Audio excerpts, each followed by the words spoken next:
I think I will be titling this video A Tale of Two Knives and a Knife Stand, or maybe 3 or 4 knives, depending on how it all turns out. In any case, what this is really about is I was buying a knife on eBay and things got a little mixed up, and it led to a conversation with the person who was selling the knife, and it was a positive outcome, a very positive outcome. And that's what happens more often than not when you're a decent person or you're nice to the people on the other side who make a mistake when they make a mistake on eBay. So what happened? I've been looking for this knife. It's a CSknifeworks Stockman. There's actually 3 Stockmans in the CSknifeworks line. This is the smallest one, and I've been looking for this since the CSknifeworks line first came out some almost 10 years ago, and very hard to find. Even when it was new, it was very hard to find. This one here, the one that had the blue triangle, and I finally saw it on eBay recently, and the person was selling it at a decent price. I mean, a very decent price. And it was buy it now. So I put in the bid and I bought it now. And I was very happy. And about 3 or 4, maybe 5 days later, I was expecting it to be at my door because I got the notice that it was out for delivery and it showed up. But the knife that showed up was not that knife. The knife that showed up was this knife. And if you notice, I already got that knife. This is the CSknifeworks Whittler. Notice it does look a little bit different. In any case, right away I sent a note to the person and saying, hey, I think there's a problem. I requested the Stockman and I got the Whittler. Can you tell me what we can do to resolve this? And I was expecting, okay, I might hear something back in, a week or so. That's usually what happens. The person doesn't get back right away. And I like looking at it and go, what am I going to do? I've got 2 Whittlers. They look a little bit different. I'm hoping beyond hope that this guy actually does have this knife. There wasn't a mistake. And the next thing I know, my phone is ringing. Never had that happen before. And I look at it and it's like, who in the world is this on my phone? And I don't know who it is. And so I just let it go to a message. And then I get this message from this guy saying, hi, blah, blah, blah. I just got your note on eBay. I'm so sorry. I sent you the wrong knife. Give me a call back so we can work this out. I'm like, okay, this is kind of weird. But then eBay does have my phone number in there. So that's how the guy got a hold of me. I was, too freaked out by it. And so I called him back. And really nice guy. Give you his first name. His first name's Steve. And he's very apologetic on the phone. Unbelievably apologetic. And he says he'll get this knife out to me right away. He's sorry and everything else. He does have the knife. He doesn't know what happened. He must have just grabbed the wrong box. And to be honest with you, I think one of these is like 916, the other one's 917. So they're right next to each other in the numbers. And he just sent the wrong knife by accident. And then the question came about what to do with this knife. And I told him I'm more than willing to send it back, but it's going to cost you money and everything else because I'm not going to pay for the postage. And he understood all that. And I said, but at the same time, I do like the knife, so if we can cut a deal or something. And he had it online for, I can't remember what it was, but also a very decent price. And he said, by the time we do this whole, you mail this knife back or whatever and everything else and the postage and everything else, we cut a deal for a really nice price on this knife for me. And I said, okay, I tell you what, as soon as this knife shows up, send me I told him, send me an invoice. As soon as this knife shows up, I will pay the invoice for this one. This knife shows up 4 or 5 days later. I go to look for the invoice. There's no invoice for this knife. So I sent him another email. Hey, I need an invoice so I can pay for this knife.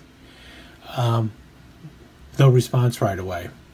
And then I go to his website, and lo and behold, this knife is here. This is the 4-inch Rough Rider toothpick in the and the brown jig bone.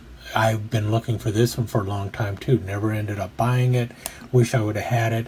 And the price he had on this is the price that the knife basically sold for when it first came out. Free shipping and everything else. And so I put in the bid for that. And I also, I paid for that. And I also bought this little knife stand. Because we were talking about his knife stands when we were doing this. Because when we were doing all the mess with this knife, we were talking about the knife stands also. And so I bought this knife, I bought the knife stand, and I sent him another note reminding him, hey, I owe you money for the original Whittler. You send me the invoice along with that so I can pay it off. And finally, 3 times asking to pay for this knife, he finally sent me an invoice for it. That was how nice the guy was. I really think if I wasn't bugging him, he may have never sent me an invoice for this knife, and I would have just got it for free. But that's not the way I roll. That's not the way it's nice that he was thinking that way, but I don't want the knife for nothing. I want to pay for what I got. I understand it was an honest mistake. And the big thing is I got the knife I really wanted. And I've got this nice knife stand, which I'll probably be using in a lot more of my videos. And I really do like the knife stand. And that's the next thing I want to talk about. So when I was originally talking to him, we started talking about his knife stands and everything, because I saw them. I said they look pretty cool. I might pick one up, and if I like it, I'll talk about it on my station, my YouTube channel. He goes, "Oh, you got a YouTube channel?" It's like, yeah. And he checked out my YouTube channel. He subscribed to it and everything else, which was really nice of him. And then when I ordered the knife stand, it showed up with this knife here, and I do like it. It's pretty cool. Originally the one I was buying had a brown felt inside, but he said I'll put any kind of felt on the inside that I want.